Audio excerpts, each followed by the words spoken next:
I'm going to do a quick update on some of the stuff. This was the unfinished compost, and we decided to throw rows of beans in there. We had some, I believe, lima beans in that back row. They did not sprout. We were going to reseed, but everything looks pretty good here. Quite surprised. On an upsetting note, you can see all but one of my watermelon have perished. Down the middle, this is all watermelon radish. Those will be out long before the watermelon are ready. This is a golden honey, ones I'm super excited about. We have reseeded this bed. This bed was really good, actually. It has lots of activity in there, worms and microorganisms. I don't know why, but this one looks much better than the others. Maybe it's because it's thicker. We have a bunch of seeds in this bed. I'm not 100% sure which ones they are. That is a sugar baby. It's hanging on. I bought a pack of seeds and it had one sugar baby seed in it, so maybe we'll get blessed with that one. Also more seeds, looks like zucchini and squash and stuff like that. Some more spinach up here. We love spinach, so we have plenty. You'll see the rest. We have a bunch over here that actually looks really good for once. We've tried to grow spinach several times and really haven't been successful with it. I don't know why. I know the seeds are kind of temperamental. If they get old, then they don't germinate properly. But looking good. And my cucumbers, all transplanted, as well as the watermelon.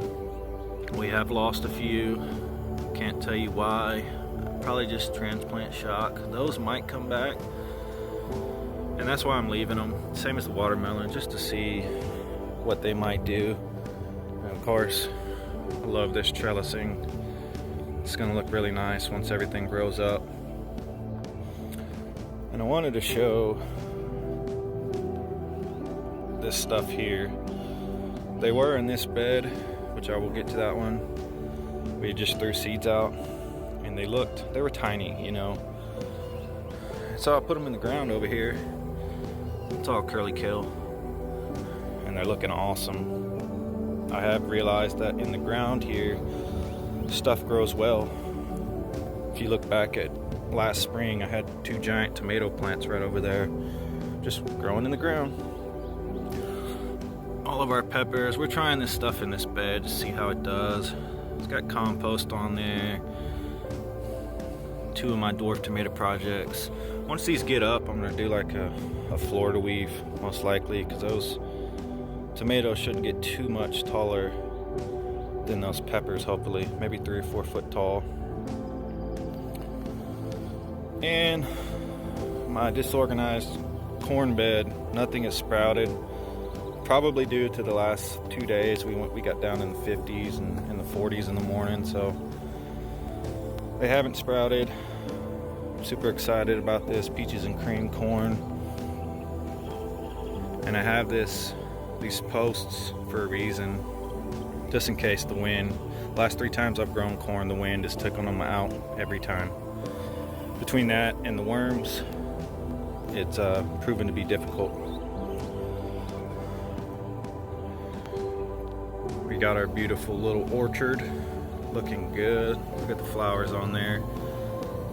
I know professionals will probably tell me to go ahead and take these flowers off. I'm not 100% sure if you take them off now or you wait.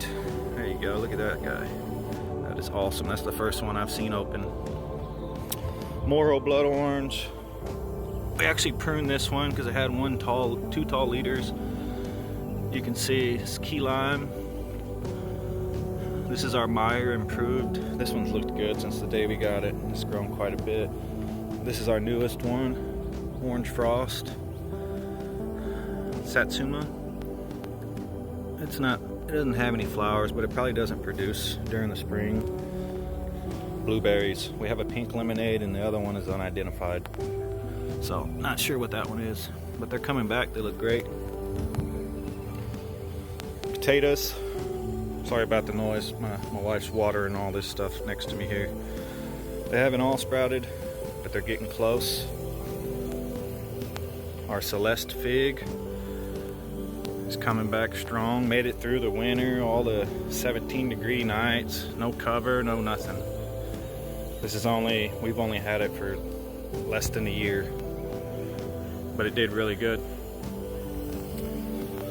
More potatoes. I had so many, I had to figure out where I wanted to go. I didn't want to put them here, but potatoes are, in my opinion, the most important crop you can grow, because you can sustain yourself off of potatoes. Lettuce, that's our grapevine. We trimmed it back, hoping this year it'll put new leaders and get us some grapes. That's about as old as this fig tree here. More lettuce. Lettuce is looking awesome. We love lettuce here. More potatoes, like I said.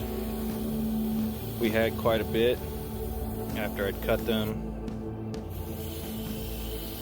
More of our cheap potting mix and then our expensive potting mix.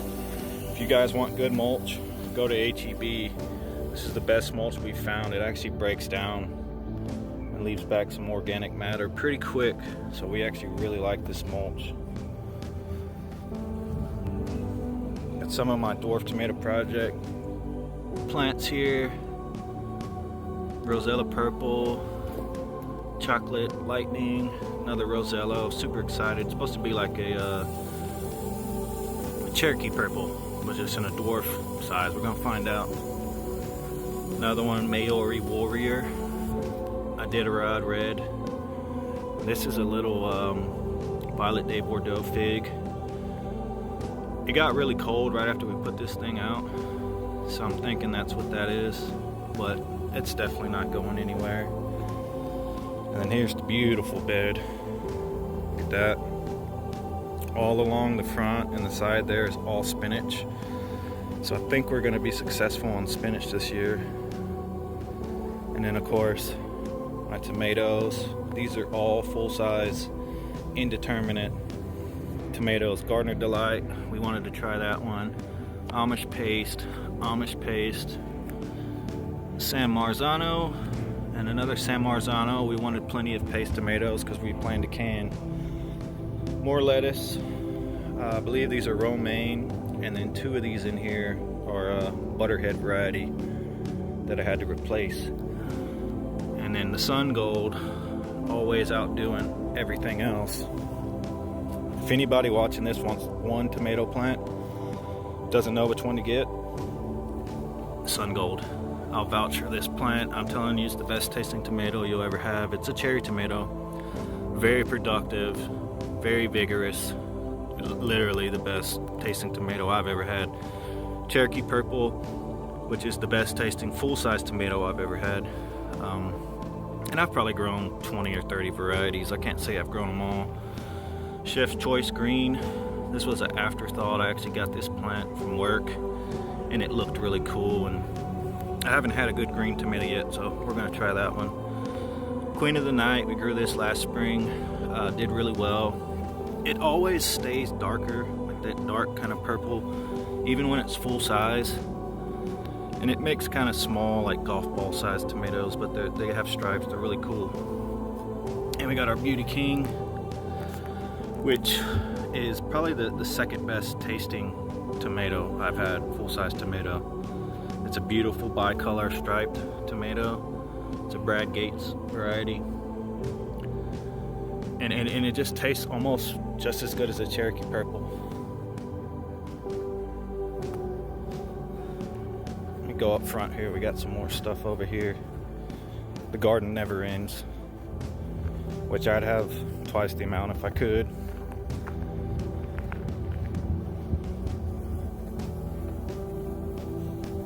Show y'all our little setup up here.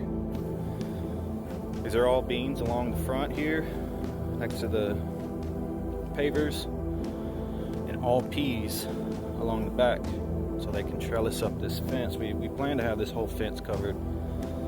These are the peas that we transplanted out. They're a little slow.